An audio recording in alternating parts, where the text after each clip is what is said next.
I'm always looking at the spin of it as like it's all working out for me. It's all working out for me. Um, and looking at those micro macrocosm things, the beauty of nature and how we are just this almost speck in the grand scheme of things. And we're so lucky to be here. We're so lucky to be here because aging and living our lives is an opportunity that not many get, right? Hi, Jessica. Welcome to the Cosmic Heartist podcast. It's so nice to have you here. Thank you. Thank you for having me, Karina. I'm so excited. Yeah, I'm really excited to have this conversation with you. Maybe to start, would you mind sharing with us a little bit about yourself and your favorite things in the world? My favorite things in the world and something about myself. Okay, well, I'm quite the introvert, but the pandemic kind of pushed me forward into the world more than most people. I'm a mom to a beautiful 11-year-old that we just got back. Like, I'm kind of sweating right now because we just got back from horse riding lessons where I was also giving Reiki to the horses there. I'm a Reiki master. Um, I'm also a nanny, and my favorite things are being in nature and just connecting with nature, being at one with it, if you will. I love that. Okay, would you share with us your sun, moon, and rising? So I am a Pisces sun, Aquarius moon, and a Sagittarius rising. So I super see that Aquarius. Well, I see the Pisces with the Reiki that you mentioned, and I so oh, see I that feel like I flow Aquarius. more with water for sure. Yeah. And I so see the Aquarius with you saying that you Reiki the horses. Wait, tell me about your horse background story. How did you start horseback riding? Oh, What's your story with horses? I just love horses and dream of being around so horses many horses are someday. seriously so amazing. They're so amazing. They are like the number one healers, I think, on this planet. Just being around a horse is just super therapeutic. So I love horses. I grew up around horses. We lived on a farm, and I really took it for granted, honestly, until I moved to California and realized how expensive it was going to be for my daughter to be around horses. So we kind of have a great relationship with the trainer that she's working with, and I do Reiki for her horses, and it's beautiful. It's a beautiful relationship. Where did you grow up? West Virginia, yeah. So Ooh, that's Appalachian Mountains, yeah. The closest neighbor is over a mile away. My graduating class was about 200, so very small. how did you get from West Virginia to California? I joined the military. Oh, okay. Tell us more about that. So I joined the military straight out of high school. Actually, I was still in high school when I signed up. I had a scholarship, but it was just a small town and I wanted to see the world. And I didn't come from much money. So that was a perfect opportunity for me to get more schooling, education money, and also see the world. So I joined right out of high school. I joined a program where I was still a senior when I signed the papers. And then right away, I left. So yeah. So, what was being in the military or military training like? Honestly, I'm kind of the type of person that can just buckle down. Coming from where I come from, I just learned to pursue and persevere, I suppose. So, the training was pretty intense, and they really are trying to. I hope I don't get in trouble for saying this, but I feel like they're really trying to remove who you are, so that they can make you into what they want you to be, essentially. So that part is tough. Reprogramming your mind after that is tough.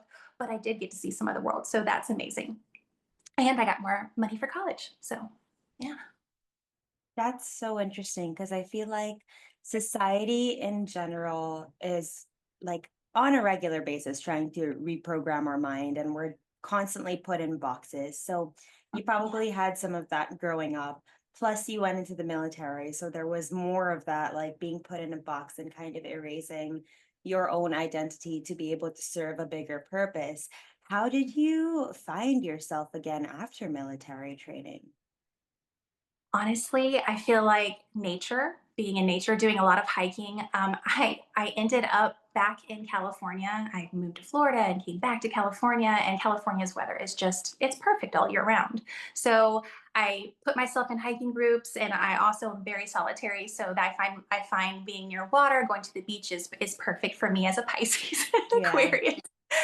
Um, so I did a lot of deep work with myself, a lot of meditation work. I mean, I kind of went through the gambit of different things that are non-traditional, if you will. So, Yeah. I'm so fascinated by your story already. Okay, so then how did you start your photography business? Like, what was the timeline there?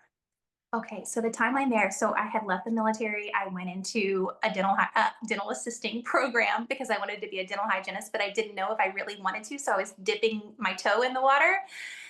And I did that for a little while, and then I became pregnant, and I said, you know, I don't want anyone else raising my child. I want to try to. I've always loved photography since I was a kid. Film.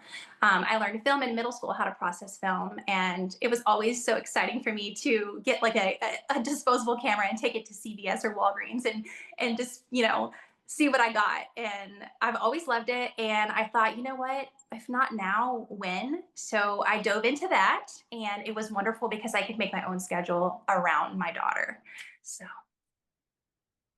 What kind of skills did you need to know to start your photography business? Because I feel like there are a lot of people, like me included, that I've always dreamed of studying photography or taking photography more seriously, especially with our iPhones these days. It's so simple to oh, take they're so a good. good photo. Yeah, it's so simple to Right. take a good photo, but then there is this background mindset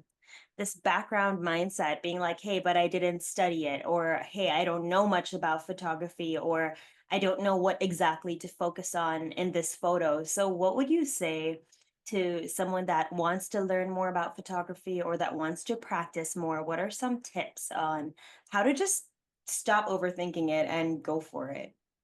I honestly think that the number one thing I would recommend is diving into photographing something that you're passionate about first.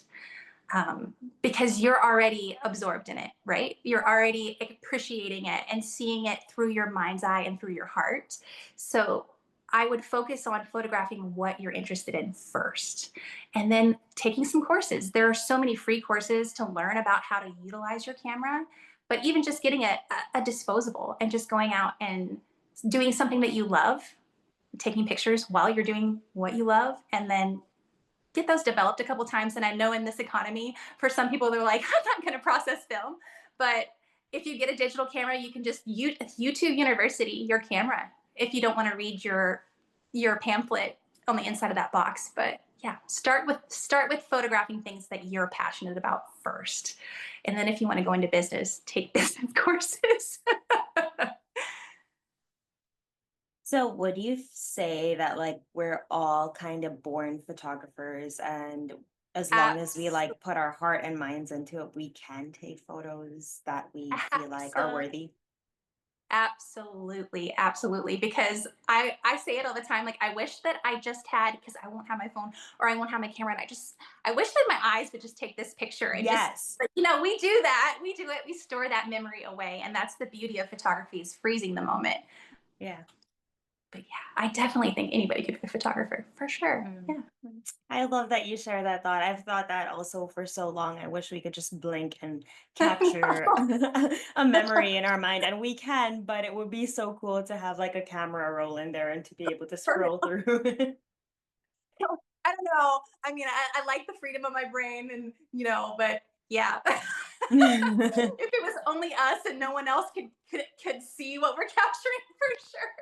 Yeah, yeah, definitely. Okay, so how long have you had your photography business now? For 14 years now. So yeah, it's been a while. It's been a while. Has it changed and evolved? And would you share with us some of the ways that I'm sure it had to change and evolve to like For keep sure. up with the Yeah. times? Yes, yes. And I'm I'm pretty hard-headed. I stick with my gear. I love my gear. But with the economy, how it's fluctuated, and then also I'm in a pretty saturated city in San Diego. So there are a lot of hobbyist photographers out there that don't necessarily follow the legal rules, and they got their new camera and they're excited. No, we all have to start somewhere, but I compete a lot with that. So that has been really rough for the last few years. Yeah. So how has your process changed, or what did it look like in the beginning, and what kind of things did you bring in, like whether it's physically, mentally, emotionally, to adjust with the times? So in the beginning, I would just shoot anything and everything. Remember how I said previously, like choose what you like, choose your passion and go for that? I would do anything because I just wanted to try it all. And that's fair, right? That's fair. But over time, I decided that quality over quantity is probably the best practice. So I reeled it in, and that's definitely been better for me. So you focus more on what actually you enjoy. Would you say Yes, that's what? So more what do what you? I enjoy and also how I connect with my clients. I want them to be Mm, comfortable with me because photography is intimate, right? yes. It's very intimate. You're bearing essentially your soul in front of a camera, and I really want to get to know my clients. And that process takes a while. It takes a couple weeks before the session just to get to know them. Do you find that there are people that maybe shy away from that process of getting to know you deeper as well? Yes, because they want it right here, right now, right? That's the world we live in. So Yeah. when that happens and I do feel that the vibe is right and want to work with them, we roll with it. And I'm pretty easygoing and we make it happen. Yeah. Interesting. I find that so fascinating because you don't, I mean, I I think about how photography is such an intimate thing, and like you're offering yourself kind of to be captured, or not even captured but encapsulated. I like the word encapsulated more. But you're bearing your soul to be encapsulated by someone, and I think it's so important that that someone knows you, obviously not as well as you know yourself, but maybe in a different lens, so that when you are standing there, when you are maybe not sure how to smile or not sure how to pose, you know that this person can see you the way that your essence wants to be captured. Exactly. And Exactly.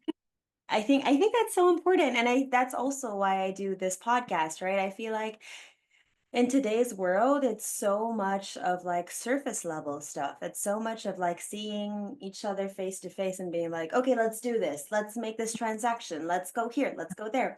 But it's so rare nowadays, especially with all the noise. I mean, think about social media, right? Especially with all the noise, it's so rare to go deeper in and be like, wait, what else is here? Like, let's excavate a little bit, because when we Scratch that excavate, we surface. realize, yeah, because then we realize we're all actually so much more similar than we think. I Definitely. mean, That and look, you're in very San Diego, I'm in the human. Philippines. We've never met. We connected through a thread. Yeah, here we are. And there are so many similarities. And I think sometimes it just takes taking that chance to be like, hey, let's just, like you said, let's just feel into the thread that connects us all. Like, let's just see what's here. There must be something here. So thank you again for saying yes to be on this podcast. I'm thrilled.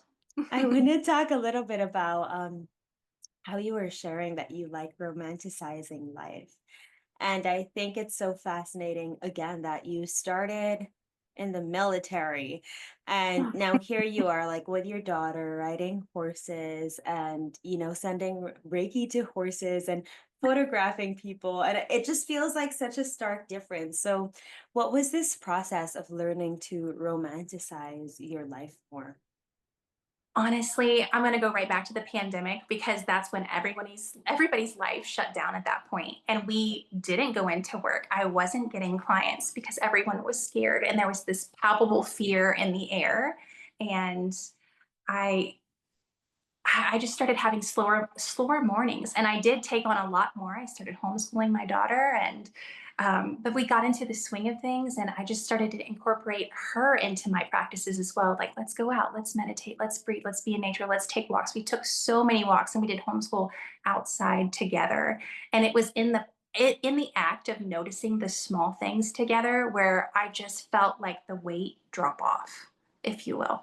you know? And I had already been in training and I had completed my certification right in time for the pandemic, of course. So so I was practicing with her. We were going out together and in the woods and hiking and everything, and then practicing together on our pets and our friends' pets. And it was just totally healing. Okay, so that's a great segue to talk a little bit about your Reiki journey. So, what got you into wanting to learn Reiki, and what did that journey look like? Like I said, I was going through different modalities to try to find my own inner peace and quiet the noise, right? Quiet the noise. And I had met somebody by happenstance through a photography session. I was doing a newborn session, and she said, "Oh my gosh, you should. Are you a Reiki practitioner?" And I said, "No, I'm not." And she said, "Well, I have a friend that you really should speak to because I think you have a natural gift.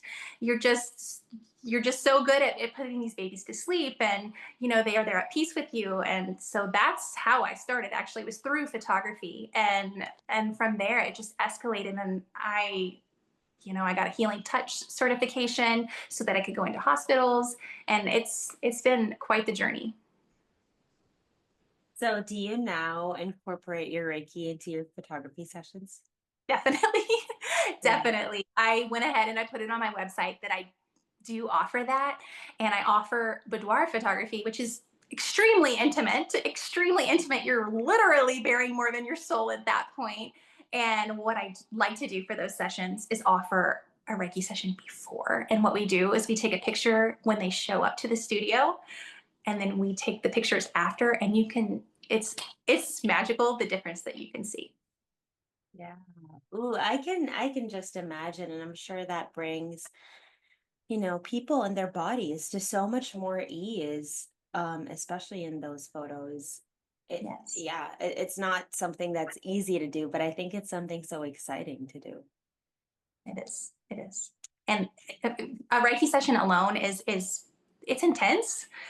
So I usually recommend, let's not do it right before. Let's do it a little bit before, and then we can do it at the session too. But we do the before and after with a cell phone pic, and then we have our session later because yeah, it's deep.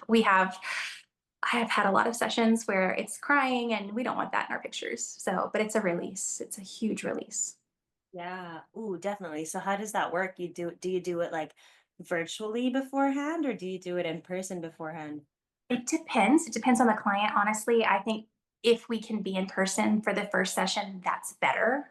Um, I believe so anyway, because they get to know me too Yeah. before getting in front of the camera, of course. Yeah. So I think the first session in person is better, but I can do distance because energy knows no bounds, and we can definitely do it over the phone. But definitely for that type of session, I would recommend coming to see me first. And then that way we can talk about your session too afterwards, after we've cried, after we've hugged, after we've talked it out. Yeah, because that's the process of going beneath the surface, right? That's the process of you seeing Exactly. their soul, but they're also seeing your soul because you're Mhm. literally facilitating a healing for them. And Mhm. that, like you said, that brings about like energy, and energy knows no bounds. And then you're like, wait, we're the same. Of course I'll let you Mhm. photograph me. You're me and Yeah, I'm you. exactly. Exactly. We're each other's mirrors. Yeah. Yeah. Okay, so what makes you excited these days about your photography business, or in general? What are some of your um, favorite things to do when well, let's talk about your photography business first, because I was going to say, what are some of your favorite things to do when you're not photographing clients? But we'll get to that next. Okay, sounds good. So, what are my favorite things to do when I'm not hiking? I'm an avid hiker. If I could hike every single day, that's what I would do if I'm not at the beach. But hiking, right now in San Diego, it's wildflower season. So, and the weather is not too hot, and it's just gorgeous. I've been taking my time at sunset and just soaking it in. It's my meditation. What are your favorite things to photograph other than people? Flowers, which I was like immediate connection with you because you're into flowers as well. And I was like, flowers, I can put a macro lens on my camera and just get absolutely lost in the sauce in my yard. I'm a gardener as well. That's another big thing for me is I have a huge garden. I have all kinds of varieties of flowers. And yeah, I'll just get out there with the camera. I'll even put my headphones in and just, yeah, I love to photograph flowers. They're amazing. They're just worlds within themselves, and it's so easy to get lost in them, isn't it? Exactly, exactly. How did you start with your garden? So when I first moved to this place, we were renting, and I was like, if this was mine, I would just I it already had a great like palette, if you will. The previous owner had already had some really great plants. But I was like, if this is mine, I'm gonna plant all this and that. And then eventually she sold and she sold it to us. So yeah, so I started every year I add more and then it just kind of gets out of control. Like this time of year, I'm like, it stopped raining. We have a rainy season that's very short and it makes everything bloom, but it also makes all the weeds bloom. And I'm kind of naturalist. I don't want to use a lot of weed killer because we have wildlife. So yeah, it's a labor of love, if you will. Yes, yes, that's what I think about. I mean, I don't grow my own flowers, but I Mhm. buy flowers and arrange flowers. And whenever I'm working on flowers, that's exactly how I describe it. It is a labor of love. It's not Yeah. easy. It's not like, it's, it's not easy. It takes a lot of effort and it takes a lot of energy, but then it's so beautiful and it's so worth it. It is. I had just posted something on my Instagram this morning about how sacred it is to watch a seed go into the darkness and push up and find the light and become this wonderful thing. It's a beautiful metaphor for us too. Like we can grow in the darkness. It doesn't necessarily have to be in the bright sunshine, you know. Yes, and it's often in the darkness I feel that we grow most. And then Oh, once we're finally out in the sunshine, people see it and people are like, "Oh, you look different," but they don't know that we have been going through this metamorphosis for so long because it's been while we were in the darkness. they just see the petals. They don't see the growth, but that's Uh, okay. Exactly. And within the petals is the portal, the middle of the flower and all the things going on in the middle of the flower. There's so much usually going on there when we look closely. Metamorphosis, yeah. Oh, beautiful. Okay, I want to shift a little bit into mom life. And how do you feel like you're able to balance mom life with everything that you're doing? I know you said that during the pandemic you would take your daughter along with you and have her do more of like what you were doing as well. But um, yeah, how are you just able to balance all of it? I know you said she's 11. So She's probably a 11. little bit older now and a little more independent, but I A little still bit think it's more admirable. Yeah, she's a little bit more independent, a little bit more sassier. You know, we're getting into the age. Mhm. um, but she still has respect for me as well as me having respect for her. She's a beautiful human being, and I owe a lot of my growth to her. Honestly, you asked previously, like, what helped me to move past a lot of things that had happened in my life. And it really was becoming a mother because we have this glorious opportunity to end generational curses by being the best version of the highest self that we can be for the next generation. And it's a beautiful gift. I'm truly honored. So how are you able to balance all of it? Well, she's in school now. I did homeschool for a couple of years, and then she has we live in a beautiful community. She has a wonderful outdoor immersion school and a great group of friends. And we have a wonderful network of friends up here who assist us when we need them. Um, and I don't know, I feel like I don't take on too much because that's the beauty of balance and being able to be my own person and choose what I want to put my energy into, right? And that's really it, is choosing what you put your energy into. And I feel pretty blessed. I feel balanced. So if someone's listening to this and they're like, she sounds amazing. I am so inspired. How can I romanticize my life a little bit more? And how can I get to this place where I'm feeling more balanced? What would your advice be? Hmm.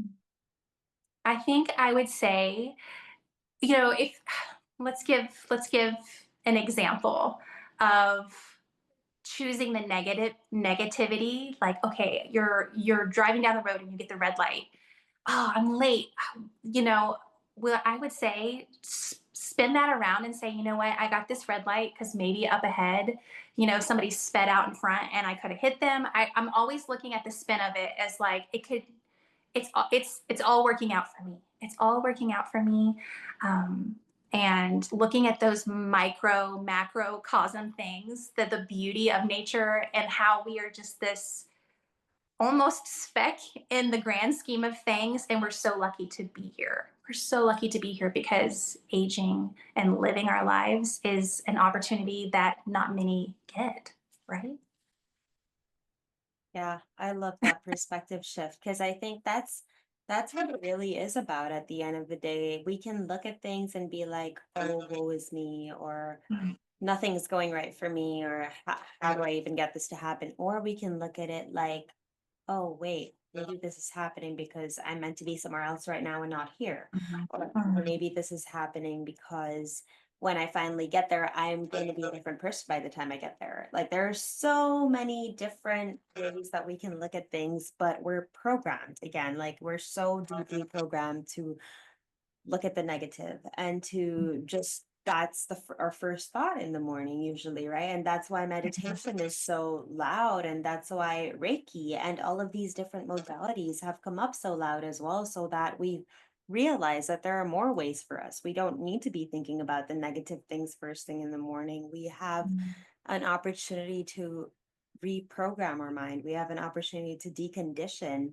everything mm. that we've been taught. But these are all, easy words to say, harder to like It's, actually bring out in our lives. So, yeah. do you have like a morning routine or anything that helps you get into check every day? I do. I like to get up before everyone.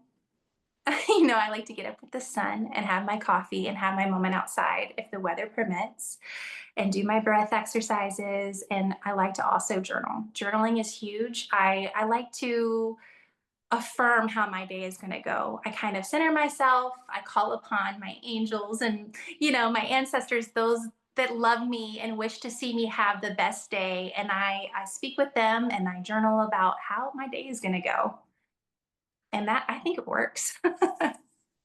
Absolutely. I mean, words are spells, and when we write them down and when we call them into being with intentionality, it changes everything.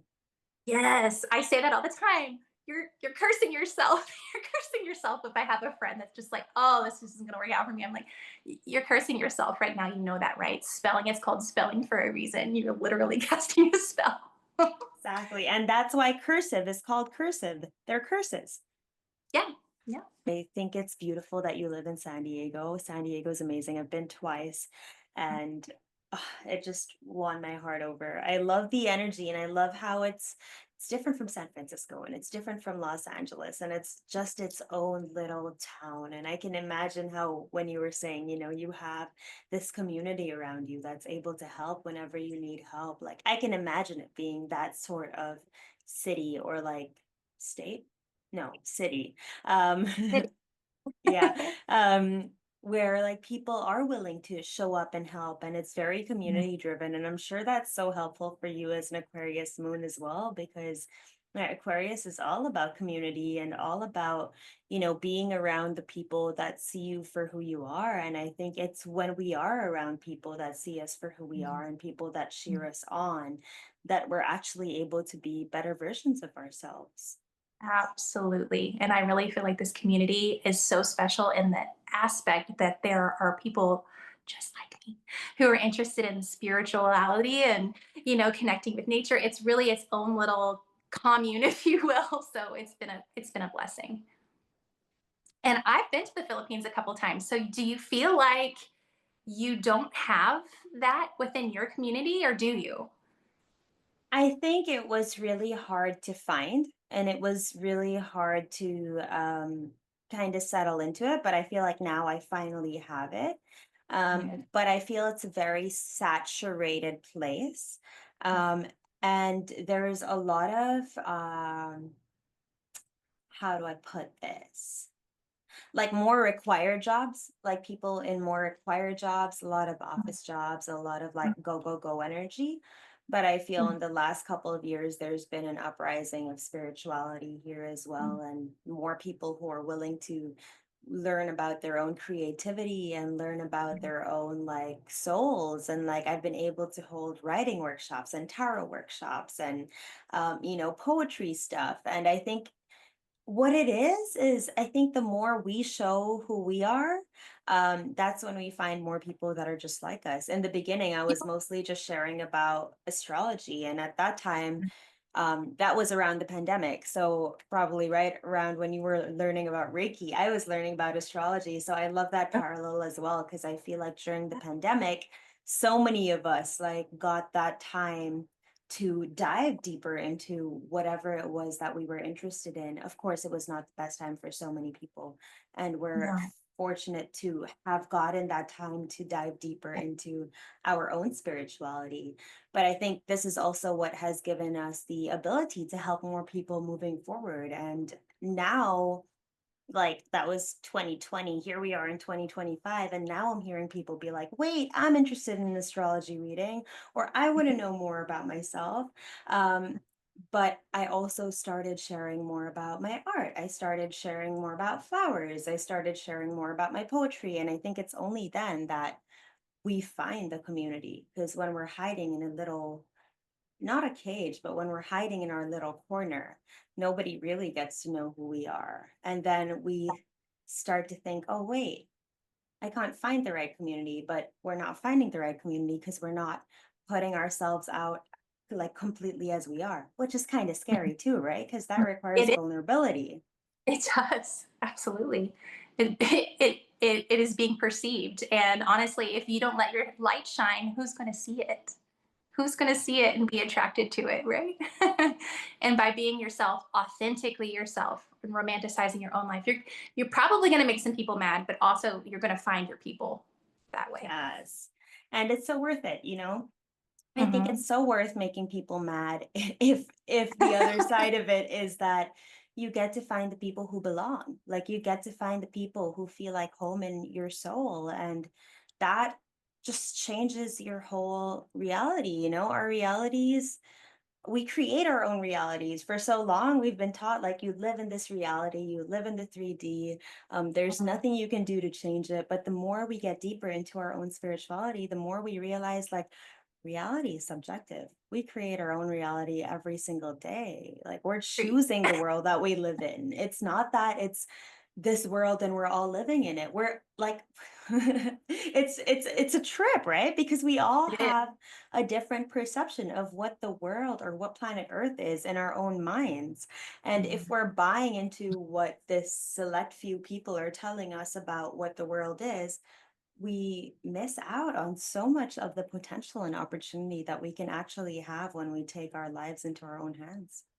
Exactly, exactly. And I think for us, we were riding a wave, oh, an awakening wave at that time. We were being called back to our soul and our soul's purpose, and we're seeing it again. And that's why people are reaching out. They're seeing your light because you weren't afraid to shine it, and they're reaching out for you for poetry and art and podcasts like these. Thank you so much. It's been such an honor chatting with you. Maybe to round it up, yeah, if anyone's listening and they're like, I want to live in my own world. I want to create my own reality. I'm just stuck in what I'm doing. How do I break out of it? What would your last bit of advice be for them? Is realizing that you are the controller of the game. Like think about it as a video game, and how would I like to see myself go through today? How would I like to see myself in a week? If you operate that way, because so many people are on their screens and playing video games, if you were to say, I'm an avatar and I'm going to treat my avatar how it deserves to be treated, I'm going to feed it good food and I'm going to make sure it's hydrated and I'm going to take it for that nature walk and I'm going to write and journal and maybe do a little poetry and art. That's the ticket. That's the ticket. Just create some way, Create any way. Create from your heart whatever you're passionate about, for sure. Yeah. Okay, what would you say makes you a artist? Just that right there is chasing the love and chasing the light and being the love and the light for others. I love it. I see it. Like you shine with it. So thank you for sharing that with me and with all of us. Super last question. If people want to work with you, if they're listening to this and they are in the San Diego area, where can they find you? How can they work with you? They can go ahead and go through my website at bornbeautifulphotography.com and just say, hey, I saw the podcast, or I am interested in a session with you, either be Reiki or a photography session. Yeah, they can go through there. Okay, cool. Perfect. Thank you, Jessica. I appreciate you so much. This has been so You good. as well. You as well. Well, enjoy your day. I'll be ending mine now.